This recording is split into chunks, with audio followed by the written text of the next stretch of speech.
ஆண்டவரும் இரட்சகருமாகிய இயேசு கிறிஸ்துவின் நாமத்தினால் உங்கள் யாவருக்கு அன்பின் வாழ்த்துக்கள்.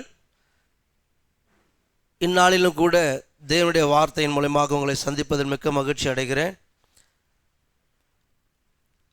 பரிசுத்த ஆவியை பெற்றீர்களா அல்லது பரிசுத்த ஆவியை பெற்றுக்கொள்ளும்படியான இந்த நாளில் பெற்றுக்கொள்ளும்படியாக கர்த்தர் உதவி செய்யும்படியாக இந்த நாளில் தேவனுடைய வார்த்தை உங்களோடு கூட கொண்டு வரும்படியான இந்த வேலைக்காக நன்றி செலுத்துகிறேன். இந்த நாளிலும் கூட நாம் தெரிந்து கொள்ளப்பட்ட வேத பகுதியாக யோவான் 16ஆம் அதிகாரம் 7ஆம் வசனம். நான் உங்களுக்கு உண்மையை சொல்லுகிறேன், நான் போகிறது உங்களுக்கு பிரயோஜனமாயிருக்கும். நான் போகாதிருந்தால் தேற்றரவாளன் உங்களிடத்தில் வரார். நான் போவேனாயாகில் அவரை உங்களிடத்துக்கு அனுப்புவேன். நம்முடைய ஆண்டவர் இரட்சகருமாய் இருக்கிற கர்த்தராகிய இயேசு கிறிஸ்து அவர் மரணத்திற்கு முன்பாக, மரிப்பதற்கு முன்பாக, நான் போகிறது உங்களுக்கு பிரயோஜனமாக இருக்கும், நான் போகாதிருந்தால் தேற்றரவாளன் உங்களிடத்தில் வரார். இந்த தேற்றரவாளன் யார்? இந்த தேற்றரவாளன் அவர் இங்கு இருக்கும் பொழுது அந்த தேற்றரவாளன் வரமாட்டார். நான் போனால் அவர் உங்களிடத்தில் வருவார் என்று சொல்லுகிறார். இந்த தேற்றரவாளன் யார்? யோவான் 14ஆம் அதிகாரம் 26ஆம் வசனத்தில் நாம் வாசிக்கிறோம், என் நாமத்தினாலே பிதா அனுப்ப போகிற பரிசுத்த ஆவியாகிய தேற்றரவாளனே எல்லாவற்றையும் உங்களுக்கு போதித்து நான் உங்களுக்கு சொன்ன எல்லாவற்றையும் உங்களுக்கு நினைப்பூட்டுவார். அப்போ இந்த தேற்றரவாளன் யார்? பரிசுத்த ஆவியானவர் தான் இந்த தேற்றரவாளன். இப்போ தேற்றரவாளன் என்று இன்னொரு நபர் அல்ல, பரிசுத்த ஆவியானவர் என்று சொல்லி இன்னொரு நபர் அல்ல. அப்போ பார்க்கிறோம், இந்த தேற்றரவாளன் தான் யாராக இருக்கிறார்? பரிசுத்த ஆவி. அப்போ பார்க்கிறோம், நாம் அந்த பரிசுத்த ஆவியானவரை பெற்றுக்கொள்ள வேண்டும். எபேசியர் 4:30 வாசிக்கிறோம், மீட்கப்படும் நாளுக்கென்று முத்திரையாக பெற்ற பரிசுத்த ஆவி. அப்போது நாம் எடுத்துக்கொள்ளப்பட வேண்டும். இயேசு கிறிஸ்துவினுடைய வருகையில் எடுத்துக்கொள்ளப்பட வேண்டுமானால் முக்கியமாக நாம் பெற்றுக்கொண்டு இருக்க வேண்டிய ஒரு அடையாளம் பரிசுத்த ஆவி. இன்றைக்கு அந்த பரிசுத்த ஆவியை பெற்றுக்கொள்ளும்படியாக தான் பெந்தகோஸ்தே நாளிலே தேவன் இறங்கி வந்தார் என்று நாம் எல்லாரும் அறிவோம். ஆனால் அதை நாம் பெற்றுக்கொண்டுள்ளோமா என்பதை இந்த நாளில் நாம் வேத வார்த்தையின் மூலமாக அறிந்து நாம் பெற்றுக்கொண்டிருப்போமானால் கர்த்தரை மகிமைப்படுத்துவோம், பெற்றுக்கொள்ளாதிருப்போமானால் பெற்றுக்கொள்ளும்படி தேவனிடத்தில் இந்த நாள் நம்மை ஒப்பு கொடுப்போம். நாம் தொடர்ந்து தேவனுடைய வார்த்தைக்குள்ளாக கடந்து செல்வோம். அப்போது தேற்றரவாளன் வேறல்ல, பரிசுத்த ஆவி வேறல்ல. பரிசுத்த ஆவியானவர் தான் பரிசுத்த ஆவியாகிய தேற்றரவாளன் என்று நாம் கண்டுகொண்டோம். கர்த்தர் நம்மை ஆசீர்வதிப்பாராக. பிற்பாடு பார்க்குறோம், யோவான் 16ஆம் அதிகாரத்தில் 8ஆம் வசனத்தை வாசிக்கிறோம். அவர் யார்? பரிசுத்த ஆவியானவர் அங்கே தேற்றரவாளனை குறித்து பேசுகிறார் 16ஆம் அதிகாரத்தில். அந்த தேற்றரவாளன் யார் என்று அறிகிறோம்? பரிசுத்த ஆவி என்று அறிகிறோம். அப்போ பரிசுத்த ஆவியானவர் பாவத்தை குறித்தும் நீதியை குறித்தும் நியாய தீர்ப்பை குறித்தும் உலகத்தை கண்டித்து உணர்த்துவார். அப்படி என்று யோவான் 16ஆம் அதிகாரம் 8ஆம் வசனத்திலே நம்முடைய ஆண்டவர் அறிவிக்கிறார். பிற்பாடு 9ஆம் வசனத்தை வாசிக்கிறோம், அவர்கள் என்னை விசுவாசியாதபடியினாலே பாவத்தை குறித்தும். பரிசுத்த ஆவியானவர் இன்று ஒரு மனிதனிடத்தில் வருவாரானால், பரிசுத்த ஆவியானவர் ஒரு சபையில் அசைவாடுவாரானால் அவர் எதை குறித்து போதிப்பாராம்? பாவத்தை குறித்து. எது பாவம்? இயேசு கிறிஸ்துவை விசுவாசியாமல் இருப்பதுதான் பாவம். இல்லையே, நாங்கள் இயேசு கிறிஸ்துவை விசுவாசிக்கிறோமே அப்படி என்று இன்றைக்கு ஏனையோர், அப்படி என்றால் இயேசுவை அறிந்த அத்தனை பேருமே சொல்லுவார்கள். சபைக்கு வராத அநேகர் கூட சொல்லுவார்கள், நாங்கள் இயேசுவை விசுவாசிக்கிறோம் அப்படி என்று. ஆனால் அவரை என்னவாக விசுவாசிக்க வேண்டும்? பார்க்கிறோம், அவர்கள் என்னை விசுவாசாதபடியினாலே பாவத்தை குறித்தும். இப்போ பரிசுத்த ஆவியானவர் வந்தால் எதை குறித்து பேசுவாராம்? பாவத்தை குறித்து. எது பாவம்? இயேசு கிறிஸ்துவை விசுவாசியாமல் இருப்பது. என்னவென்று விசுவாசிக்க வேண்டும்? அதுதான் இந்த நாள் நாம் அறிந்து கொள்ள வேண்டும். யோவான் 8ஆம் அதிகாரம் 24ஆம் வசனத்தில், நானே அவர் என்று நீங்கள் விசுவாசியாவிட்டால் உங்கள் பாவங்களிலே சாவீர்கள் என்றார். அந்த முழு வசனம் வாசிக்கிறேன். ஆகையால் நீங்கள் உங்கள் பாவங்களில் சாவீர்கள் என்று உங்களுக்கு சொன்னேன். நானே அவர் என்று. நானே அவர்னா இவர் யார்? நானே அவர் என்று நீங்கள் விசுவாசியா விட்டால் உங்கள் பாவங்களிலே சாவில் என்று சொன்னாரே. அப்போ நானே அவர்னா யார்? இவர் பூமியிலே வந்த பொழுதெல்லாம் பிதா பிதா பிதா என்று நம்முடைய தேவன், நம்முடைய இரட்சகர் சொல்லிக் கொண்டிருந்தார். அப்படியானால் இன்றைக்கு அநேகர் நம்பிக்கொண்டிருக்கிற ஒரு நம்பிக்கை என்னவென்றால், இயேசுவுக்கு மேல் ஏதோ இன்னொருவர் இருக்கிறார் அப்படி என்று. ஆனால் இங்கே சொல்லுகிறார், எது பாவமா? இவரை யார் என்று விசுவாசிக்க வேண்டுமாம். நானே அவர் என்று. எவர் என்று வாசிக்கிறோம்? ஏசாயா புஸ்தகம், ஏசாயா தீர்க்கதரிசன புஸ்தகம் 43ஆம் அதிகாரம் 10ஆம் வசனத்தை வாசிக்கிறோம். நானே அவர் என்று நீங்கள் உணர்ந்து என்னை அறிந்து விசுவாசிக்கும்படிக்கு நீங்களும் நான் தெரிந்து கொண்ட என் தாசனும் எனக்கு சாட்சிகளாய் இருக்கிறீர்கள் என்று கர்த்தர் சொல்லுகிறார். எனக்கு முன் ஏற்பட்ட தேவன் இல்லை, எனக்கு பின் இருப்பதும் இல்லை. பிரியமானவர்களே, நன்றாக கவனியுங்கள். இன்றைக்கு 3 நபர்கள், 3 அல்லது திரித்துவம் திரியகம் என்று சொல்லுகிற அறியாமல் இருக்கிற இப்படிப்பட்ட நம்பிக்கையில் இருக்கிற சகோதர சகோதரிகள், இந்த நாளிலே உங்கள் இருதயங்களை கிறிஸ்துவுக்கு நேராக ஒப்பு கொடுத்து பாருங்கள். நானே அவர் என்று யார் என்று இப்போது கர்த்தர் சொல்லுகிறார். எனக்கு முன் ஏற்பட்ட தேவன் இல்லை, எனக்கு பின் இருப்பதும் இல்லை. பிற்பாடு சொல்லுகிறார் அதே 43ஆம் அதிகாரம் 11ஆம் வசனத்திலே, நானே கர்த்தர், என்னை அல்லாமல் இரட்சகர் இல்லை. உலகத்துக்கே தெரியும் இயேசு கிறிஸ்து ஒருவரே இரட்சகர் என்று சொல்லி. அப்படியானால் இவர் யாரா இருக்க வேண்டும்? இவரே கர்த்தர், மாம்சத்தில் வெளிப்பட்ட இவரே கர்த்தர். இவருக்கு முன் ஏற்பட்ட தேவனும் இல்லை, இவருக்கு பின் இருப்பதும் இல்லை. ஏன் இன்று இவரை அறியாதிருக்கிறார்கள்? ஏன் மாம்சத்தில் வந்த இவர்தான் கர்த்தர் என்று ஏன் அறிக்கை பண்ணாமல் இருக்கிறார்கள்?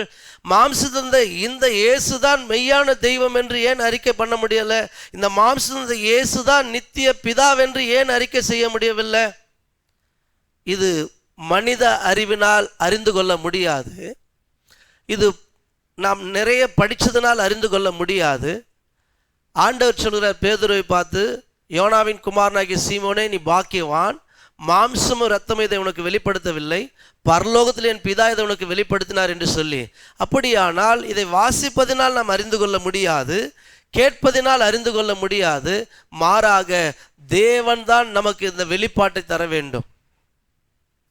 அப்போ இன்றைக்கு இந்த மாம்சத்தில் வந்த இயேசு யார் என்று அறிய வேண்டுமா? கர்த்தர் என்று அறிய வேண்டும். பார்க்கிறோம் 1 கொரிந்தியர் 2ஆம் அதிகாரம் 8ஆம் வசனத்தில் இன்றைக்கு அநேகர் சொல்லுகிற காரியம், குமாரன் நமக்காக பலியானார், 2ஆம் நபராக பேசிக் கொண்டிருக்கிற வேளையில் இந்த நாளில் கவனிங்கள். 1 கொரிந்தியர் 2ஆம் அதிகாரம் 8ஆம் வசனம் வேதம் சொல்லுகிறது, அதை இப்பிரபஞ்சத்து பிரபுக்களில் ஒருவனும் அறியவில்லை. அதை பிரபஞ்சத்து பிரபுக்களில் ஒருவனும் அறியவில்லை. அறிந்தார்களானால் மகிமையின் கர்த்தரை சிலுவையில் அறைய மாட்டார்களே. யாரை சிலுவையில் அறைந்தார்கள்? கர்த்தரை. யாரவர்? மகிமையின் கர்த்தர். இதைதான் சவுல் தேவனை அறியாமல் அவன் தேவனுக்கென்று பக்தி வைராக்கியம் பாராட்டி தேவனுடைய பிள்ளைகளை துன்பப்படுத்தி கொண்டிருந்தான். இன்றைக்கும் அப்படி போல வைராக்கியம் உள்ளவர்களாக தான் அநேகர் இயேசு கிறிஸ்து தான் பழைய ஏற்பாட்டின் யெகோவா, இயேசு கிறிஸ்து தான் பழைய ஏற்பாடு முழுவதும் வெளிப்பட்ட அந்த ஒன்றான கர்த்தர் என்பதை அறியாமல் இன்றைக்கும் அதே முரட்டாட்டத்திற்குள்ளாக இருக்கிறதான இந்த வேளையில், இந்த நாளில் இந்த வார்த்தையோடு கூட உங்களை ஒப்பு கொடுத்து உங்களை நீங்களே ஆராய்ந்து பாருங்கள். தேவனுக்கு முன்பாக தாழ்மைப்படுங்கள். அவர் யார்? மகிமையின் கர்த்தர். அதை தான் சொல்லுகிறார், நானே அவர் என்று விசுவாசியா விட்டால் உங்கள் பாவங்களில் சாவில் என்று. ஏன் அவ்விதமாய் சொல்லுகிறார்? வாசிக்கும் பொழுது 1 கொரிந்தியர் 12ஆம் அதிகாரம் 3ஆம் வசனம் சொல்லுகிறது, ஏன் இன்றைக்கு இவர்தான் நித்திய பிதாவென்று ஏன் அறிக்கை பண்ண முடியவில்லை? ஏசாயா 9:6 என்ன சொல்லப்படுது? நமக்கு ஒரு பாலகன் பிறந்தார், நமக்கு ஒரு குமாரன் கொடுக்கப்பட்டார், கர்த்தத்துவம் அவர் தோளின் மேல் இருக்கு, அவர் நாமம் அதிசயமானவர், ஆலோசனை கர்த்தர், வல்லமுள்ள தேவன், நித்திய பிதா. இது அத்தனையுமே அவருக்குரிய வார்த்தை. ஆனால் ஏன் இதை அறிய முடியவில்லை? ஆனால் அதுதான் முதலாவது பார்க்கிறோம். இதை எப்போது நாம் அறிந்து கொள்ள முடியும் என்றால் 1 கொரிந்தியர் 12:3 இவ்விதமாய் சொல்லுகிறது, ஆதலால் தேவனுடைய ஆவியினாலே பேசுகிற எவனும் இயேசுவை சபிக்கப்பட்டவன் என்று சொல்ல மாட்டான் என்றும் பரிசுத்த ஆவியினாலே அன்றி. எதனாலே அன்றி? பரிசுத்த ஆவியினாலே அன்றி இயேசுவை கர்த்தர் என்று ஒருவனும் சொல்லக்கூடாது என்று உங்களுக்கு சொல்லுகிறேன். நீங்கள் பரிசுத்த ஆவியை பெற்றீர்களானால் இந்த இயேசுதான் பழைய ஏற்பாட்டின் யெகோவா என்று சொல்வோம். இந்த இயேசுதான் கர்த்தர் என்று அறிக்கையிடுவோம். இவருக்கு முன் யாரும் இல்லை, இவருக்கு பின் யாரும் இல்லை, இவரே நித்திய பிதா என்று அறிக்கையிடுவோம். அப்பொழுது இன்றைக்கு ஏன் இதை அறிந்து கொள்ள முடியவில்லை? ஏன் இதை புரிந்து கொள்ள முடியவில்லை? பரிசுத்த ஆவியை நாம் பெற வேண்டும். இல்லையே நாங்கள் பரிசுத்தாவி பெற்றிருக்கிறோம் என்று சொல்லலாம். நீங்கள் பரிசுத்தாவியை பெற்றிருந்தால் கிரியில ஏன் மறுதலிக்கிறீர்கள்? இப்பொழுது நீங்கள் நிதானித்து பாருங்கள், பரிசுத்தாவி பெற்றுக்கொண்டீர்களா இல்லையா என்று வேத வார்த்தையின்படி உங்களை உறுதிப்படுத்திக் கொள்ளுங்கள். இந்த நாளில் பார்க்கிறோம், பரிசுத்த ஆவியினால் என்று இயேசுவை கர்த்தர் என்று ஒருவனும் சொல்லக்கூடாது என்று உங்களுக்கு தெரிவிக்கிறேன்.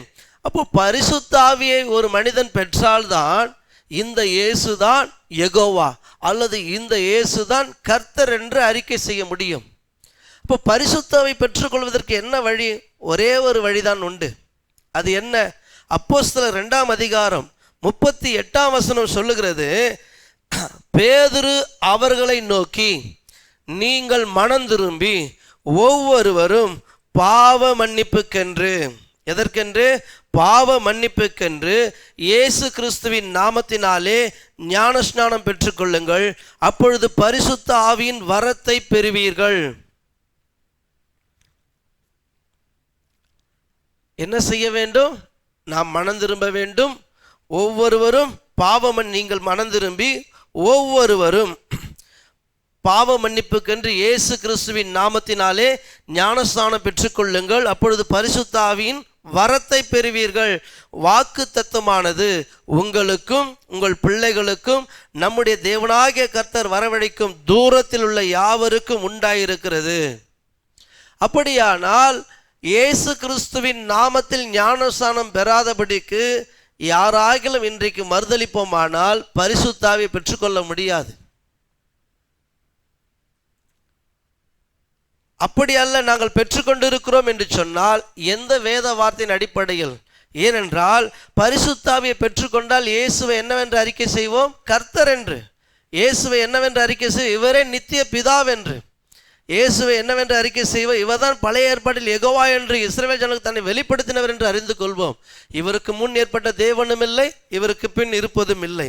பிரியமானவர்களே, நீங்கள் வாசித்து பாருங்கள், அப்போஸ்தலர் 19 அங்கே பவுல் எபேசு சபைக்கு செல்கிறார். அங்கே எபேசுவுக்கு போகும்போது கேட்கிறார், நீங்கள் விசுவாசிகளான பொழுது, அப்போஸ்தலர் 19 2 3 4 5 நீங்கள் விசுவாசிகளான போது பரிசுத்த ஆவியை பெற்றீர்களா என்று கேட்டான். அதற்கு அவர்கள், பரிசுத்த ஆவி உண்டென்பதை நாங்கள் கேள்விப்படவே இல்லை என்றார்கள். அப்பொழுது அவன், அப்படியானால் நீங்கள் எந்த ஞானஸ்நானம் பெற்றீர்கள் என்றான். அதற்கு அவர்கள், யோவான் கொடுத்த ஞானஸ்நானத்தை பெற்றோம் என்றார்கள். அப்பொழுது பவுல், யோவான் தனக்கு பின் வருகிறவராகிய கிறிஸ்து இயேசுவில் விசுவாசிகளாக இருக்க வேண்டும் என்று ஜனங்களுக்கு சொல்லி மனம் திரும்புதலுக்கு ஏற்ற ஞானஸ்தானத்தை கொடுத்தானே என்றார். அதை கேட்டபொழுது அவர்கள் கர்த்தராகிய இயேசுவின் நாமத்தினாலே ஞானஸ்தானம் பெற்றார்கள்.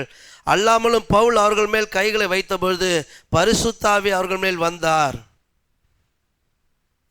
நீங்கள் எந்த நாமத்தில் ஞானஸ்தானம் எடுத்திருந்தாலும் அது கிரியை செய்யாது. ஏனென்றால் எபேசு 4 5 6 சொல்லப்பட்டிருக்குது, ஒரே கர்த்தர், ஒரே விசுவாசம், ஒரே ஞானஸ்தானம். வேதம் முழுக்க பார்த்தோம்னால் அது இயேசு கிறிஸ்து நாமத்தினால்தான் ஞானஸ்தானம். இயேசு என்கிற நாமம் இல்லாவிட்டால் பாவ மன்னிப்பு கிடையாது. ஆதலால் இந்த ராத்திரி வேளையில் எபேசியர் 4:30 மீட்கப்படும் நாளுக்கென்று முத்திரையாக பரிசுத்தாவை பெற்றுக்கொள்ளுங்கள். அவருடைய வருகை மிக சமீபமாக இருக்கிறது. இதை நாம் அறிந்தவர்களாக இருக்கிறோம். ஆதலால் அவருடைய வருகையில் நாம் காணப்பட வேண்டிய ஒரே அடையாளம் பரிசுத்தாவியை பெற்றுக்கொள்வது. பரிசுத்த ஆவி இன்றைக்கு உங்களிடத்தில் இருக்குமானால் இவர்தான் பழைய ஏற்பாட்டின் யெகோவா, இவர்தான் பழைய ஏற்பாட்டில் வெளிப்பட்ட கர்த்தர் என்று அறிக்கையிடுவோம். இந்த மாம்சந்த இயேசுவை என்னவென்று அறிக்கையிடுவோம்? மகிமையின் கர்த்தர் என்று அறிக்கையிடுவோம். ஆதலால் பிரியமானவர்களே, இந்த வேளையில் உங்கள் ஜீவியத்தையும் உங்கள் ரட்சிப்பையும் வேத வார்த்தையோடு கூட பொருத்தி பார்த்து இந்த வேலையில் உங்களுடைய ரட்சிப்பை உறுதிப்படுத்தி கொள்ளுங்கள். இதுவரை பாவ மன்னிப்புக்கென்று இயேசு கிறிஸ்துவின் நாமத்தில் ஞானஸ்தானம் பெறாதவர்கள் ஒரே ஒரு ஞானஸ்தானம் தான் உண்டு. அது இயேசு கிறிஸ்துவின் நாமத்தில் தான் பாவ மன்னிப்பு. ஆதலால் இந்த வேலையில் பரிசுத்தாய் பெற்றுக்கொள்ளும்படியாக உங்களை ஒப்புக்கொடுங்கள். கர்த்தர் உங்களை ஆசீர்வதிப்பாராக. பரிசுத்த பிதாவே, இந்த மகத்தான இந்த வேலைக்காக உமக்கு நன்றி செலுத்துகிறோம். பேதுருவை பார்த்து, கர்த்தாவே, நீ பூலோகத்திலே கட்டுகிறது எதுவும் அது பரலோகத்திலே கட்டப்பட்டிருக்கும், பூலோகத்தில் எதை கட்டவிழ்ப்போ அது பரலோகத்தில் கட்டவிழ்க்கப்பட்டிருக்கும் என்று சொல்லி பரலோக ராஜ்யத்து திறவுகளை கொடுத்தவரே, இந்த நாளில் கர்த்தாவே உம்முடைய மகத்தான வாக்கு தத்தத்தின்படி ஆண்டவரே அப்போஸ்தலர் 4:12 படி நாங்கள் ரட்சிக்கப்படுவதற்கு கர்த்தாவே உம்முடைய நாமமே அல்லாமல் வேறு நாமம் கட்டளிடப்படவில்லையே. இந்த நாளில் கர்த்தாவே அருமையான இந்த செய்தியை கேட்கிறதான ஆண்டவரே, இந்த வார்த்தை மூலமாய் சந்திக்கப்படுகிற ஒவ்வொரு சகோதர சகோதரிய கண்கள் திறக்கப்பட்டு அவர்கள் தங்களை தகப்பனை மனம் திரும்பி பாவ மன்னிப்பு என்று இயேசு கிறிஸ்துவினுடைய நாமத்தை தரித்து கொண்டு கர்த்தாவே பரிசுத்தால் முத்திரிக்கப்படவும் உடைய வருகையில் காணப்பட கர்த்தர் தயை பாராட்டும். எல்லா துதிகளும் உமக்கு செலுத்துகிறோம். இயேசுவின் நாமத்தை வேண்டிக் கொள்கிறோம். ஆமேன். God bless you. Praise the Lord.